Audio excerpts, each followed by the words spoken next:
SRM Institute of Hotel Management வேலை வாய்ப்பை வழங்கும் 3 ஆண்டு பட்டப்படிப்பு மற்றும் diploma courses. Admissions open now. அழையுங்கள் 9840609671. ஜாதிவாரி கணக்கெடுப்பு நடத்துவது தொடர்பாக சட்டமன்றத்தில் முதலமைச்சர் மு.க. ஸ்டாலின் தவறான கருத்துக்களை கூறியுள்ளதாக பாமக தலைவர் அன்புமணி குற்றம் சாட்டியுள்ளார்.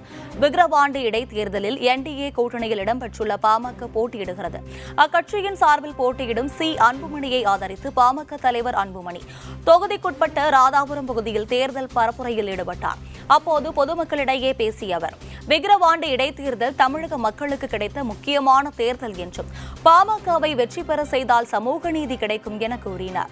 பாமக வெற்றி பெற்றால் அடுத்த மாதமே ஜாதி வாரி கணக்கெடுப்பு நடத்தப்படும் எனவும் 10.5% இடஒதுக்கீடு கிடைக்கும் என அவர் நம்பிக்கை தெரிவித்தார். ஜாதி வாரி கணக்கெடுப்பு எப்போது எடுப்பீர்கள் என சட்டமன்றத்தில் பாமக எழுப்பிய கேள்விக்கு முதல்வர் தவறான தகவலை கூறியதாக அவர் குற்றம் சாட்டினார். அன்புமணி தேர்தல் பிரச்சாரம் செய்ய வந்தபோது அவருக்கு இந்திய ஜனநாயக கட்சி நிர்வாகிகள் உற்சாகமாக வரவேற்பு அளித்ததோடு பிரச்சார கூட்டத்திலும் பங்கேற்று ஆதரவு திரட்டினர். தரவுகள் இல்ல, டேட்டா இல்லன்னு முதலமைச்சர் சொல்றார்.